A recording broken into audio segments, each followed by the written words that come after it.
দুইটা দুইটা ভয়ঙ্কর পাপের কথা বলে দেই। এই দুইটা পাপে যারা আসক্ত হয়ে আছে তারা তওবা করে ফিরে আসলে পরেও সারা জীবন তাদেরকে এটা সাফার করতে হবে। কথা বুঝতে পারছেন না?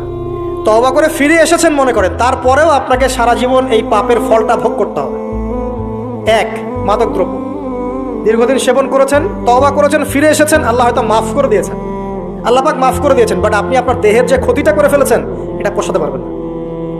এক নাম্বার। দুই, তখন আপনি যদি বিয়ে করেন আপনি স্ত্রীকে সন্তুষ্ট করতে পারবেন না। হ্যাঁ। দুই নাম্বার হচ্ছে এই যে গোপনে যুবকরা যে পাপটা করে, মাস্টারবেশন, যেটাকে আমরা বলি হস্তমৈথুন, এই পাপ যেসব যুবকরা করছে বা করে, এবং অ্যাভেলেবেল এই পাপটা সবাই করে, কারণ এখন পর্নের যুগ, পর্ন দেখলে তো আর কোনো উপায় নাই, তখন তো এই পথেই যেতে হচ্ছে, নিজের উপরে নিজেকে জুলুম করতে হচ্ছে। যারা হস্তমৈথুন অভ্যস্ত হয়ে গেছে এরা যদি তওবা করে ফিরেও আসে, শরীরের যে ক্ষতিটা হয়েছে এটা পূরণ হবে না।